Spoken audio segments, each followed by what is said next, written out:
Welcome in everyone, this is Sean with MTG808 Jr. and today we are going to be recapping our February 10th Standard Pauper Youth Tournament. But before we jump into that, just want to make sure that everyone knows about our upcoming Youth Championship Scholarship Tournament in May, which is going to end the school year for us. We'll be giving away $750 or more in scholarship prizes, $500 in scholarship for first, $250 in scholarship for second, and of course, wonderful pack and swag prizes for everyone else who is in attendance. So, if you are enrolled in K through 12 and you enjoy playing Magic and you want to win some scholarship money, you should definitely be checking out our Standard Pauper tournaments and as well as our Standard Pauper content, which is what we're going to be jumping into today. Our tournament on February 10th, which was yesterday as of the day that we're recording this, was won here by Luca. This is the second youth tournament that he's taken down, and he was playing pretty much the same deck that he played the last time, which was a blue-green auras deck right here. A text version of this deck will be linked in the description, but here we have it on Magic Online, and not much has changed since the last list. We did a full deck tech of his deck before.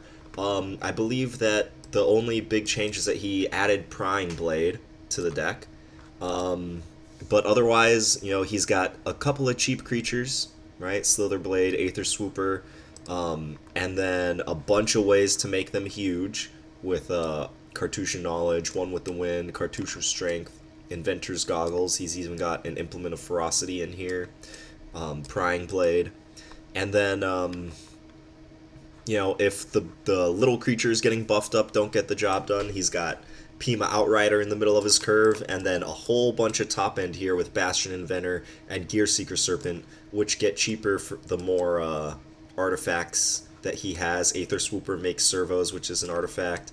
Pima Outrider makes servos, which is an artifact, right?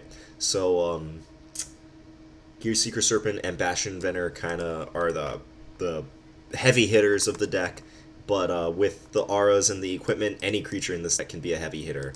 There were many games that Luca won where he won with like a Slither Blade that just, you know, had 8 or 9 power thanks to all of the different buffs that he was able to put on it. So it's a solid strategy. It's a little weak to removal, but you know, if your opponent doesn't have a removal spell, then this strategy just kind of goes all the way. One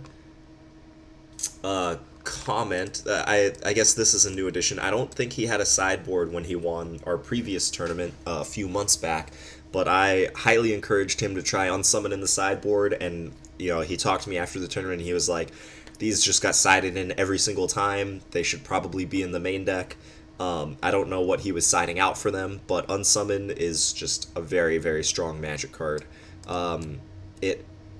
In a deck like this, where your game plan is to just try to kill your opponent as fast as possible, when you're racing your opponent, having a 1 mana instant that just sets them back on tempo is very strong. So, for unsummon in his sideboard, he said he'd probably try to find some slots for them in the main deck moving forward. The only additions that I would suggest for this deck are, of course, Hone Kopesh. If you follow the channel, you are very familiar with how highly I sing the praises of this card, especially in a deck that cares about artifacts with Bastion Inventor and Gear Seeker Serpent. So, you know, he's running Prying Blade, which makes treasure tokens, which add to his artifact count, but Prying Blade costing an extra mana to equip and only giving a buff to power and not to toughness. This card is just a little bit more clunky than I would like. I don't know if it's better than Hone Kopesh. I did see Luca use the treasures a couple times during the tournament, so Prying Blade might just be better. But in terms of just straight efficiency, Hone Kopesh should be a consideration for this deck. Also, he's playing 22 lands, and he could trim a couple of those lands and play some Attune with Aether.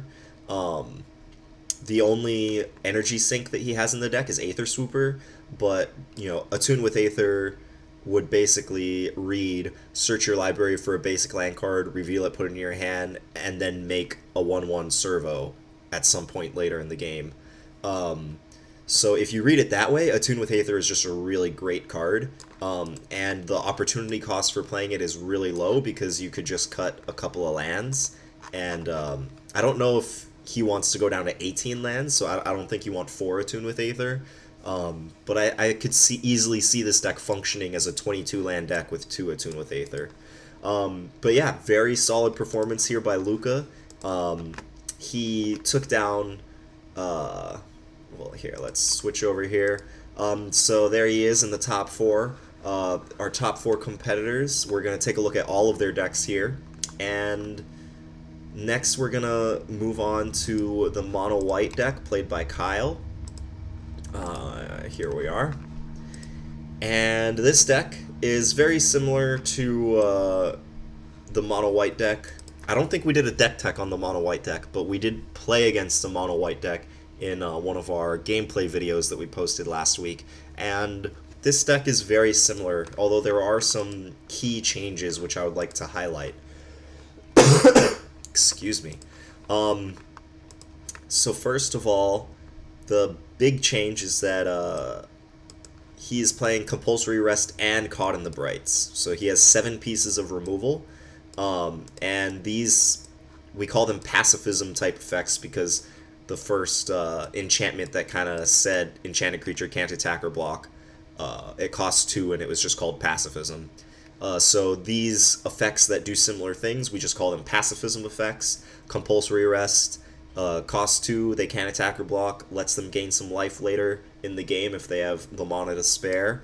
And Caught in the Brights costs you 1 more mana, but they don't get to gain the life like Compulsory Rest. So Kyle chose to play 7 of these cards, and Kyle did lose to Luca in the finals of the tournament, but he did beat Luca in round 3 of the Swiss, and in large part it was because he drew his removal at the right time, right? Luca's creatures, besides Bastion Inventor, which has hexproof, once Luca starts piling on the equipment and the auras onto his creatures, they become really great targets for a cheap removal spell like this. So this was a very great addition that Kyle was playing in his mono-white aggro deck, and it definitely paid off against Luca as well as against his other opponents throughout the day. Kyle is playing a different choice of 3-drops than we've seen in other mono-white decks. I'm going to do a deck tech later this week on my version of mono-white, and we'll see some differences, but I was not running Legion Conquistador in the main deck of my mono-white list, but it is a very, very strong card. It's a little overpriced for a 2/2, but when you take into account the fact that it says draw 3 more cards, it is a very powerful effect. So it's a little underpowered in terms of what you're getting for your mana, in terms of adding to the board, but the amount of gas that this provides you in the mid to late game is very powerful. Does make the deck a little clunky, but very strong effect. For Territorial Hammerskull, very good choice for 3-drops. There are a couple other 3-drop options. Unwavering Initiate is one, but Kyle chose to play the Hammerskull and the Conquistador over it. Let's see. Oh, did I misspell that? Initiate. Alright.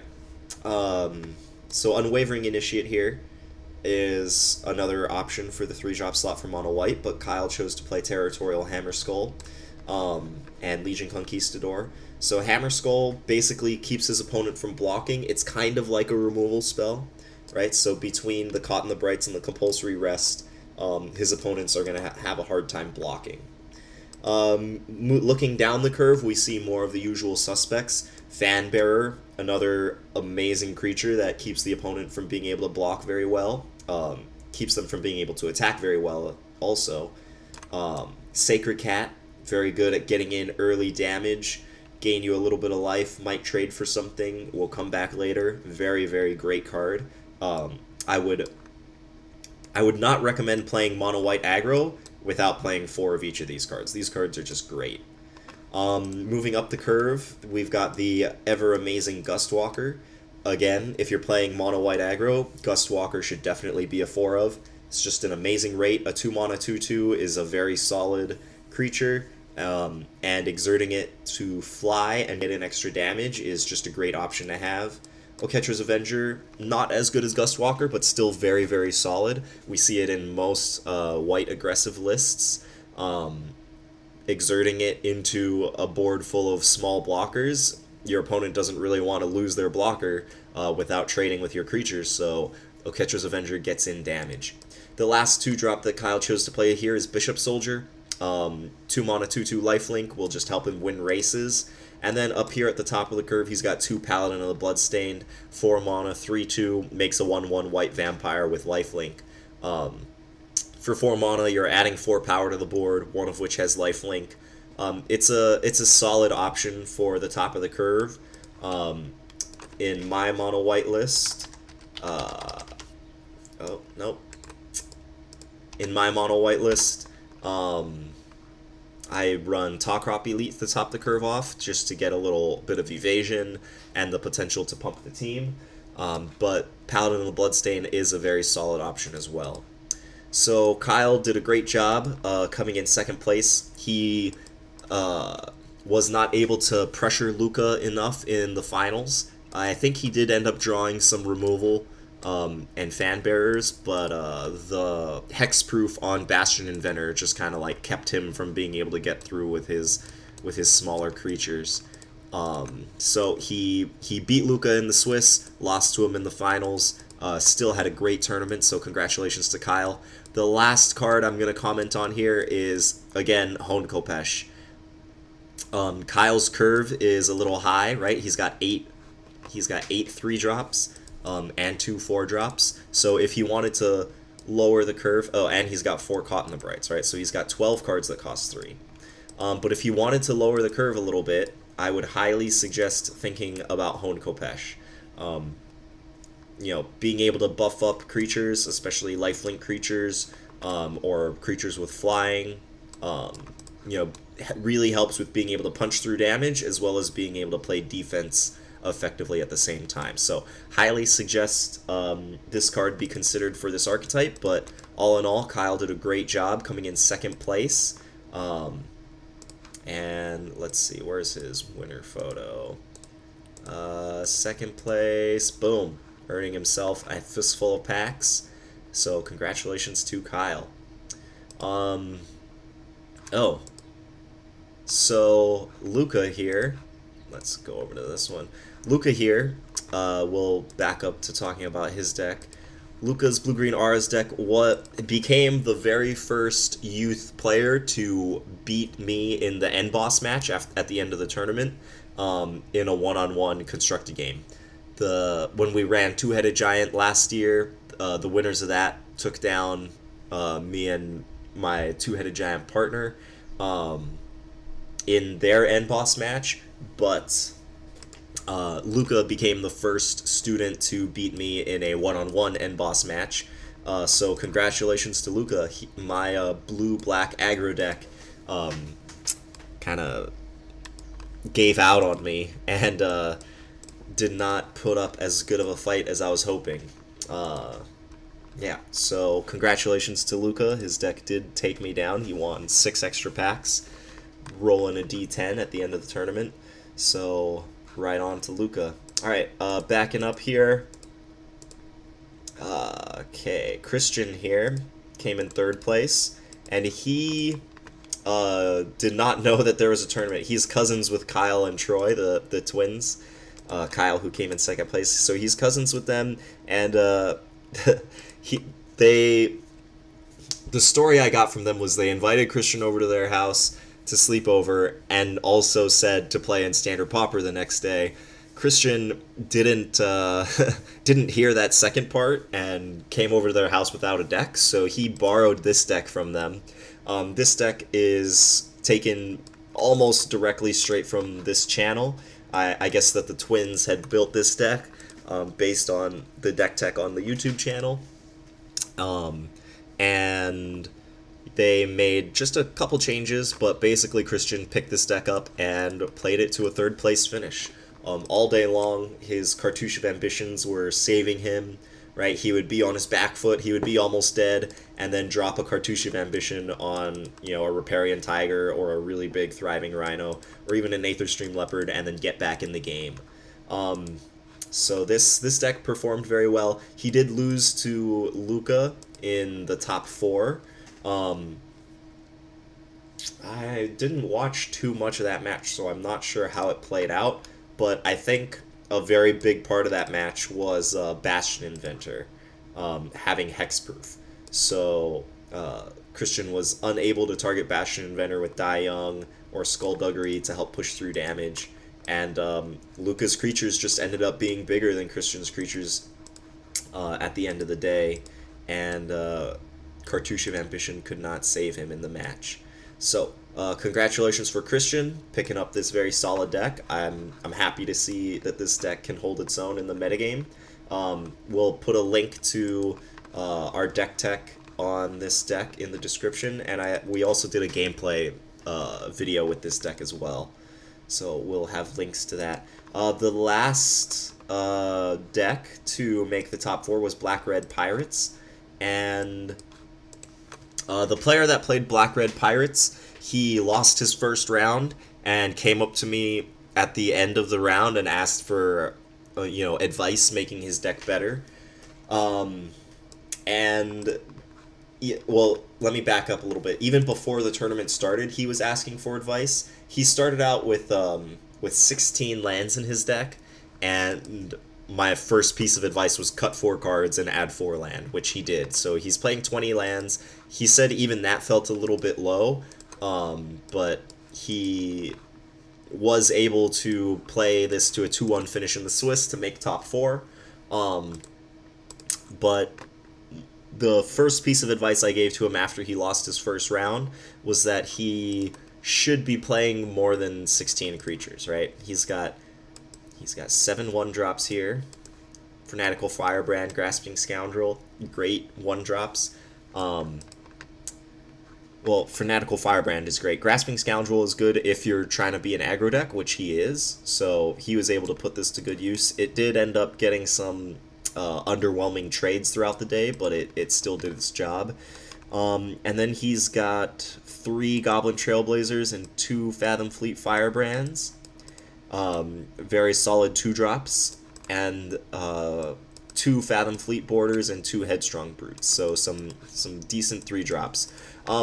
So the creatures that he chose to play were fine. Were even pretty strong, but he doesn't really have enough, right? 16. A lot of the games that that he lost, he just didn't have a creature to play. So the first thing I pointed out to him was, you've got 4 Cartouche of Zeal, you've got 4 Buccaneers Bravado, and you've got Skullduggery, which requires you to have a creature, right? The way this reads is you have to have a target on their side, and you have to have a target on your side in order to cast this card. So that requires you to have a creature, and then Costly Plunder requires you to have a creature as well. So he's playing 16 4, 8, 12. He's playing 14 cards that require him to have a creature in order for them to do anything at all, and he's only playing 16 creatures. So my first suggestion to him was to cut the Cartouche of Zeal, which is a fine card. It's good at pushing through damage, making sure that you're able to curve out, but it's not as interactive as some of the other cards, right? Like Skullduggery might kill an opposing creature instead of just running past it.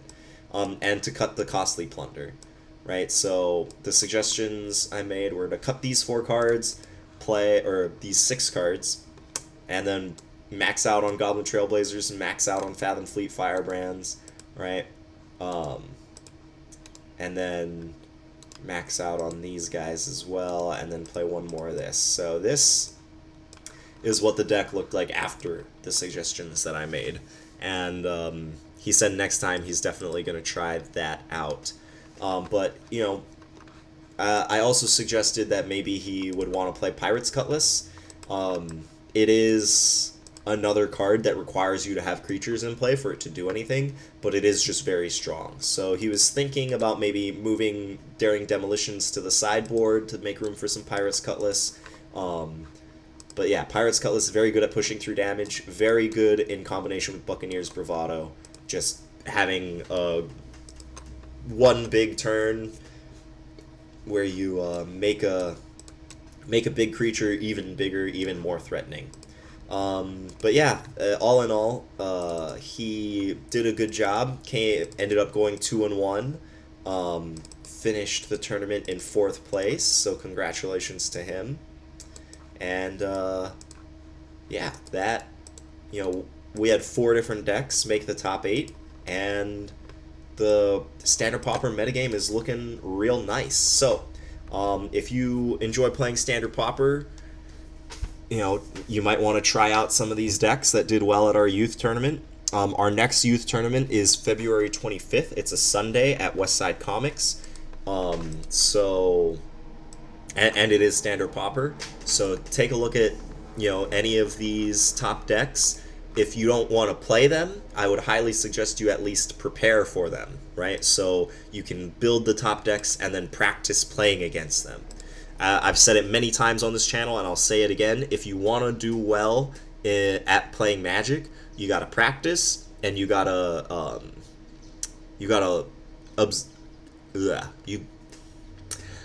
one more time. You have to practice, and you have to read as much as you can, right? Share information. So watching this YouTube video was a great start, but sharing information with others is good as well. So, and practice.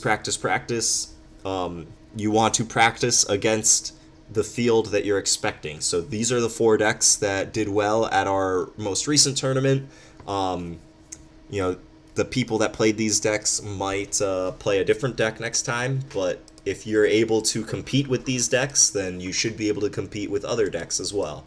So thanks for stopping by. Hope you liked this kind of big look at the metagame. We're going to have links to all of these decks in the description. And hope to see you at our next tournament. And, of course, where is it? Boom. Congratulations once again to all of our top 4 finishers. Alright, so thanks for stopping by. If you like the content that we create here, make sure you give this video a like. Make sure you hit that subscribe button to stay up to date on all Standard Pauper content coming out.